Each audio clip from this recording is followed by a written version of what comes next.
तो हमारे साथ रिटायर्ड मेजर संदीप सांगवान भी जुड़ चुके हैं। संदीप जी, देखिए, दुखद घटना आज के दिन सामने आई है और जिस तरह का ये हादसा था, जिस तरह की तस्वीरें थी, वो पहले ही डरा रखी थी और अंदेशा उस वक्त भी हो रहा था कि बचना बहुत मुश्किल है इस तरह के हादसे में किसी का भी। तो कह सकते हैं कि आशंकाएं सही साबित हुई और अब बिपिन रावत हमारे बीच नहीं रहे, इस खबर की पुष्टि हो गई है। इस हादसे को लेकर क्या कुछ आप कहना चाहेंगे? जी, हमारे देश के लिए, हमारी तीनों सेनाओं के लिए बड़ा दुर्भाग्यपूर्ण दिन है आज। हमने हमारे पहले सीडीएस जनरल बिपिन रावत को एक एक्सीडेंट में खो दिया, जो कि बड़ा अनफॉर्चुनेट था और उनके साथ 12 जिंदगियां और चली गई। जी, बड़ा दुर्भाग्यपूर्ण दिन था आज हमारे देश के लिए, हमारी सेनाओं के लिए। बिल्कुल दुर्भाग्यपूर्ण ये दिन था। जिस वक्त खबर सामने आई थी उस वक्त कुछ उम्मीदें थी, लेकिन अब तो स्पष्ट हो चुका है। लेकिन जिस तरह का ये हादसा रहा है, जिस तरह की घटना रही है, पहले से अंदेशा था कि इतनी बड़ी घटना है, बचना बहुत मुश्किल है। कुछ और आप साझा करना चाहें, उनसे जुड़ी हुई कोई बात, ऐसी सेना से जुड़ी हुई कोई बात? जी, जनरल बिपिन रावत ने सेना में काफी बदलाव वो लेकर के आए। उन्होंने अच्छी ट्रेनिंग अपने जूनियर्स को दी।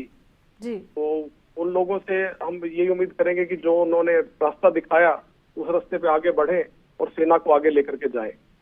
जी, बिल्कुल। ये माना जाता है कि बिपिन रावत एक रिफॉर्म लेकर आए थे सेना के लिए, एक बदलाव जी लेकर जी आए थे जी सेना के लिए। जी, बिल्कुल बिल्कुल। उन बदलावों को लेकर क्या कुछ आप कहना चाहेंगे? जी, उन्होंने काफी बदलाव जो है सेना में पिछले जब से वो सीडीएस बने हैं, काफी उन्होंने बदलाव की पेशकश करी सरकार के साथ मिलके, और वो बेहतरी के लिए हैं, हमारी सेनाओं को मॉडर्न करने के लिए हैं, जी, हमारी सेनाओं में आपसी तालमेल बढ़ाने के लिए हैं। तो ये सब वो अच्छे बदलाव लेकर के आ रहे थे और वो एक अच्छे पाथ पे हमारी तीनों सेनाओं को लेके जा रहे थे। जी, लेकिन आज बड़ा दुर्भाग्यपूर्ण दिन रहा कि हमने एक योद्धा को खो दिया है। जी। बहुत बहुत शुक्रिया संदीप जी, आप हमारे साथ जुड़े और आपने अपने विचार रखे। तो एक बड़ी खबर आपको बता दें, जनरल बिपिन रावत के ना रहने पर प्रधानमंत्री नरेंद्र मोदी ने दुख जताया है। तो देश ने अपना एक लाल खो दिया है। सीडीएस बिपिन रावत के निधन पर प्रधानमंत्री मोदी ने दुख जताया है। सीडीएस बिपिन रावत की मृत्यु पर दुख जताया है प्रधानमंत्री मोदी ने। और जनरल बिपिन रावत एक उत्कृष्ट सैनिक थे, ये कहा है पीएम मोदी ने। तो पीएम मोदी ने ट्वीट कर दुख जाहिर किया है सीडीएस बिपिन रावत के देहांत पर। उन्होंने कहा कि एक उत्कृष्ट सैनिक थे बिपिन रावत, एक सच्चे देशभक्त थे बिपिन रावत। देखिए आप, प्रधानमंत्री मोदी का ये ट्वीट है, एक तस्वीर भी उन्होंने साझा की है अपने ट्विटर अकाउंट पर और उन्होंने लिखा कि बिपिन रावत एक महान योद्धा थे, एक महान सैनिक थे। और उन्होंने कहा कि आज का ये जो दिन है बेहद दुखद है। इस घटना को लेकर दुख जताते नजर आए हैं प्रधानमंत्री मोदी। नासिर हुसैन कुरैशी एडिटर इस वक्त हमारे साथ खबरें अभी तक के फोन लाइन पर बने हुए हैं। नासिर, देखिए, अब एक के बाद एक देश की तमाम बड़ी हस्तियां ट्वीट कर रही हैं, दुख जाहिर कर रही हैं। देश के लिए एक बहुत ही दुखद दिन है। किसी को उम्मीद नहीं थी कि आज जब सूरज निकलेगा, दोपहर होने तक एक खबर सामने आएगी और शाम होने तक वो खबर एक पुष्टि के तौर पर सामने आएगी। अब हर कोई कह सकते हैं कि गम में डूबा है। आप क्या कहेंगे?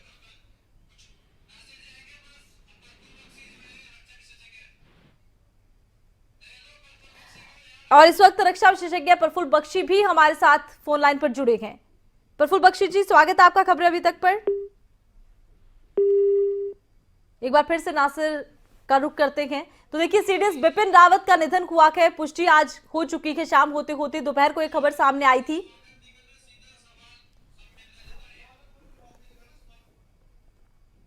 तो भारतीय वायुसेना ने अब इसकी पुष्टि कर दी है। आपको बता दें, सीडीएस बिपिन रावत नहीं रहे हैं। प्रधानमंत्री मोदी ने ट्वीट करके दुख जताया है और एक के बाद एक देश की तमाम हस्तियां दुख जाहिर कर रही हैं ट्वीट कर। और आपको बता दें कि भारतीय वायुसेना का हेलीकॉप्टर तमिलनाडु के नीलगिरी जिले में दुर्घटनाग्रस्त हुआ, तस्वीरें सामने आई। प्रफुल्ल बख्शी जी, देखिए, एक बहुत दुखद दिन है देश के लिए। देश ने एक महान योद्धा को खो दिया है, क्या कहना चाहेंगे आप? देखिए, ये देश एक बहुत बड़ा हादसा है। जी, सीडीएस इतने एक्सपीरियंस्ड अफसर, इतना उनका एक्सपीरियंस था, वो सारा उन्होंने लगा दिया।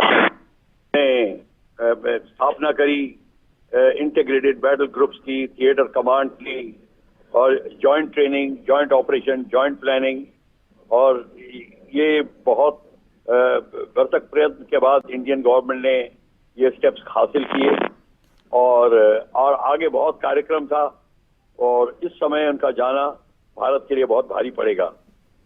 खैर, जो काम शुरू खत्म किया जाएगा, पर हमारे 13 बहुत कामयाब अफसरान पर्सनल खोए हैं, उनकी आत्मा की शांति की है।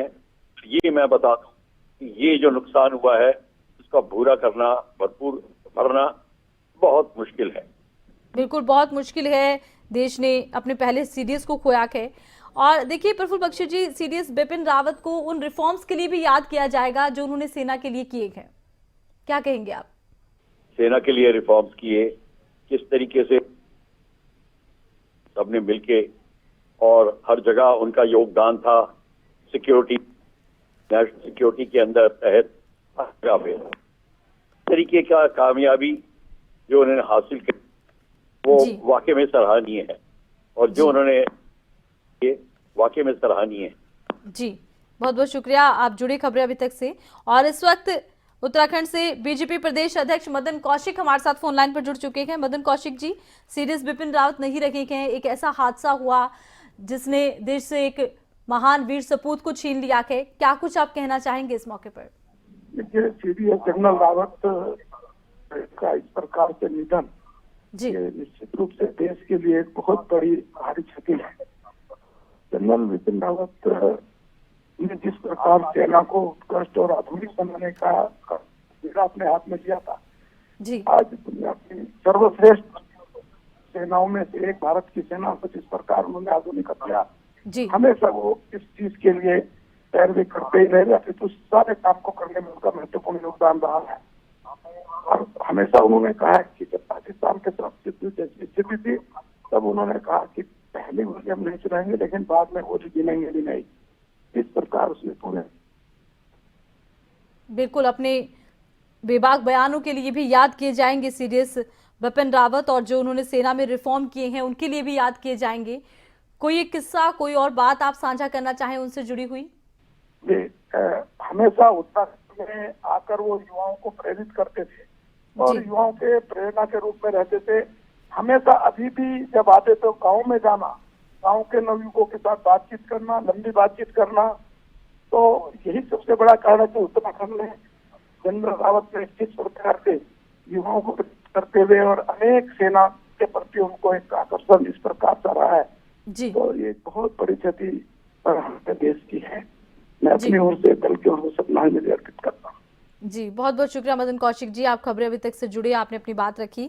तो सीडीएस बिपिन रावत नहीं रखे हैं। प्रधानमंत्री मोदी का ट्वीट आप देख रहे हैं। ट्वीट कर प्रधानमंत्री मोदी ने दुख जाहिर किया है और एक तस्वीर भी साझा की है सीडीएस बिपिन रावत के साथ प्रधानमंत्री नरेंद्र मोदी ने। प्रधानमंत्री मोदी का ये ट्वीट आप देख रहे हैं। तो हेलीकॉप्टर हादसे में सीडीएस बिपिन रावत का देहांत आज के दिन हुआ है और अमित शाह ने ट्वीट किया है, उनका ट्वीट आप देख रहे हैं।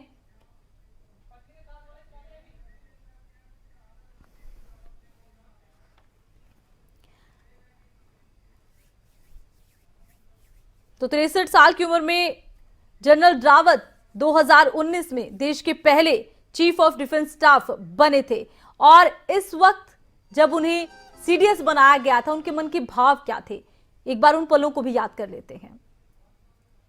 जो टास्क कटआउट है वो है तीनों सर्विस को एकजुट होकर सक्षम बनाना और हम इसी तरफ कार्रवाई करते रहेंगे। मैं आपको ये यकीन दिलाना चाहूंगा कि इसमें आर्मी, नेवी, एयरफोर्स एक साथ टीम वर्क करते हुए कार्रवाई करेंगे। सीडीएस जो है उनके ऊपर नियंत्रण रखेगा, लेकिन कार्रवाई जो होगी वो टीम वर्क के जरिए होगी। ऐसे नहीं होगा कि अपने निर्देश के हिसाब से सीडीएस किसी फोर्स को चलाना चाहेगा। उसको जैसे बताया गया है इंटीग्रेशन की जरूरत है। उससे हमें क्या क्या हासिल हो सकता है, सबसे पहले तो हमें तीनों सर्विसेज जो हैं उसका 1+1+1 का जो जोड़ आता है उसको 3 नहीं बनाना है, उसको 5 या 7 बनाना है। तो you have to achieve more through synergy and integration. ये मकसद है जो सीडीएस को जिस तरह से टास्क दिया गया है। इसके अलावा हमारे को रिसोर्स मैनेजमेंट किस तरह से हम कर सकते हैं, बेस्ट इकोनॉमिकल यूज ऑफ जो भी हमारे रिसोर्सेज हैं तीनों सर्विसेज को, उस पर ध्यान दिया जाएगा, इंटीग्रेशन पे ध्यान दिया जाएगा, किस तरह से हम लोग अपनी ट्रेनिंग को ज्वाइंट कर सकते हैं उस पर ध्यान दिया जाएगा।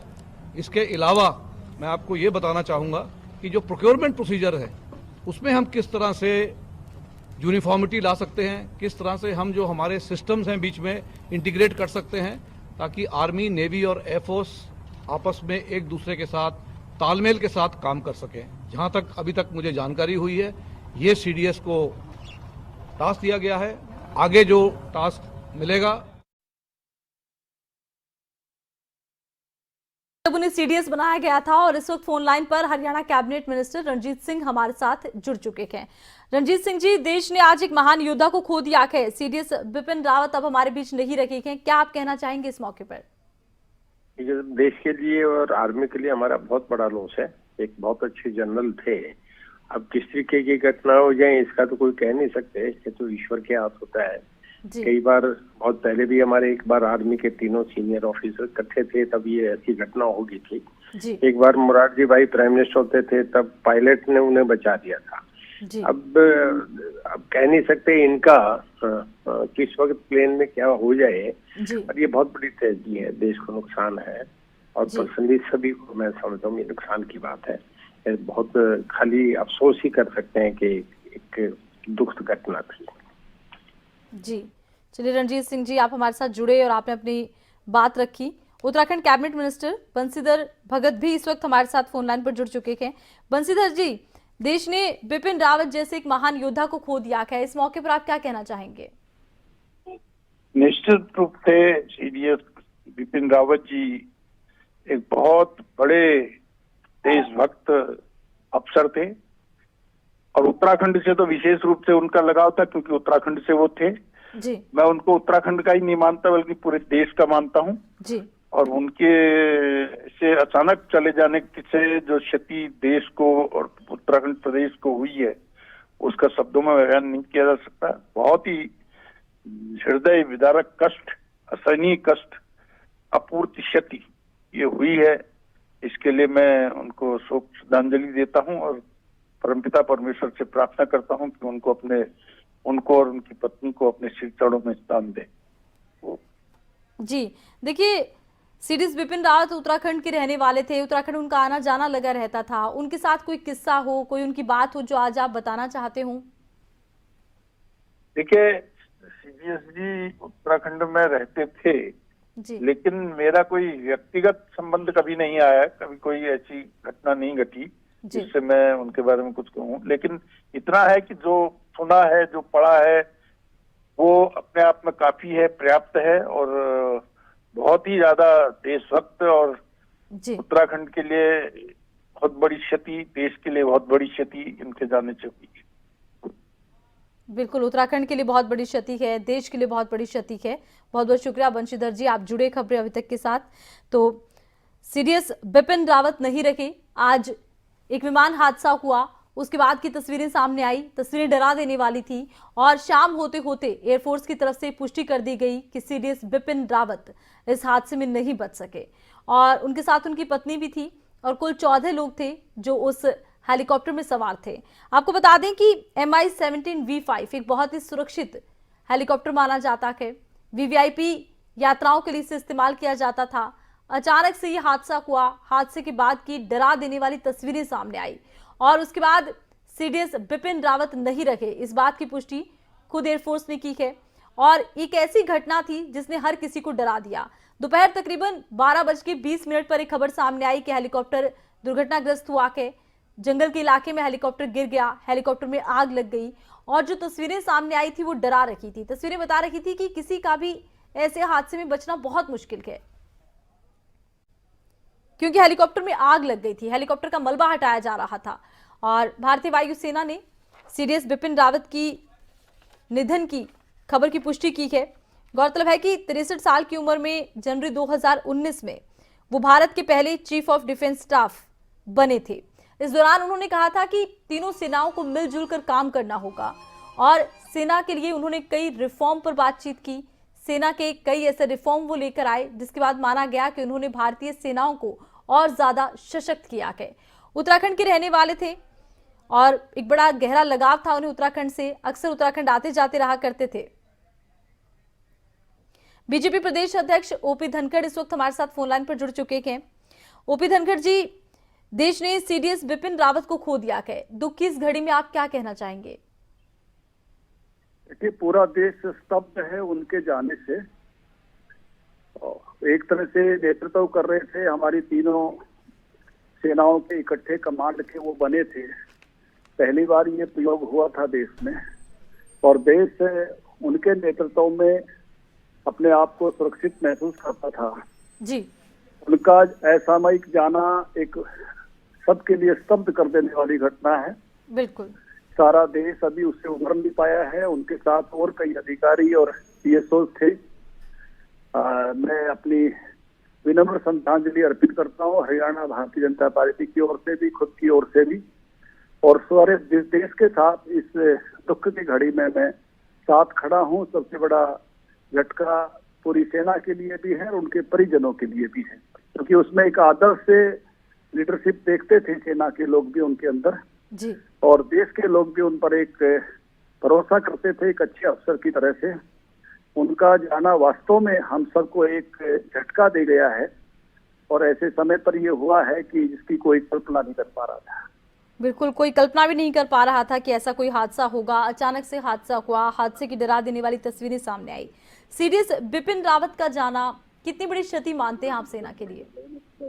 देखिए, वैसे तो भारत में एक भरोसा किया जाता है कि जी, भारत के सैनिक अमृत पुत्र हैं, और एक से एक बड़े अधिकारी, एक से एक योग्य अधिकारी देश ने दिए हैं जी। इनके बहुत बड़े नाम है, बहुत बड़ा स्थान है सैनिक इतिहास में, भारत के सैनिक इतिहास में, दुनिया के सैनिक इतिहास में भी जाने माने लोग हैं। लेकिन इस समय पर उनकी क्षति एक बड़ी क्षति है जी। और निश्चित रूप से मुझे लगता है कि सब इस बात को, देश के सभी प्रमुख लोग इस बात को महसूस कर रहे हैं जी। और उनकी क्षति जो है वो कुछ समय के लिए मैं जरूर कहूंगा कि एक बार सबको, जैसे मैंने पहले शब्दों का इस्तेमाल किया, स्तब्ध करके दी है। बिल्कुल, इस एक घटना ने पूरे देश को झकझोर कर रख दिया है। बहुत बहुत शुक्रिया ओपी धनखड़ जी, आप जुड़े और आपने अपनी बात रखी। और बहुत हमारी अपूर्णीय क्षति हुई है जनरल बिपिन रावत जी के जाने से। उनकी मृत्यु का जैसे संदेश मिला है, सारे उत्तराखंड वासी, पूरे भारतवासी सब बहुत दुखी हैं। उनका जाना निश्चित रूप से एक बहुत बड़ी क्षति है जिसकी पूर्ति नहीं हो सकती है। और उन्होंने मैं व्यक्तिगत रूप से भी, चूँकि उनका जाना मेरे लिए व्यक्तिगत क्षति है, साथ ही साथ भारत के साथ उत्तराखंड के लिए बहुत बड़ी क्षति है। एक सैनिक पुत्र होने के नाते हमेशा उनके अंदर इतनी सादगी, सरलता थी कि हमेशा वो मेरा मार्गदर्शन करते रहते थे। अभी कुछ दिनों के अंतराल में ही मुझे उनके साथ मेरे पिताजी की जो रेजिमेंट है, महार रेजिमेंट के सेंटर में उनके साथ जाना था, लेकिन बीच में ही नियति को कुछ और मंजूर था। आज उनके परिवार पर जिस प्रकार का एक कष्ट आया, बड़ा कष्ट आया है, और मैं समझ सकता हूँ एक सैनिक पुत्र होने के नाते कि उनके परिवार पर क्या बीत रही होगी। मैं भगवान से प्रार्थना करता हूँ, उन्होंने संपूर्ण जीवन भर माँ भारती की सेवा की है, राष्ट्र की सेवा की है। भगवान उनको अपने श्री चरणों में स्थान दे, और उनके सभी जितने भी उनके शुभचिंतक, चाहने वाले, उनके पारिवारिक जन, सभी को इस दुख को सहन करने की शक्ति प्रदान करे। ओम शांति, ओम शांति, ओम शांति।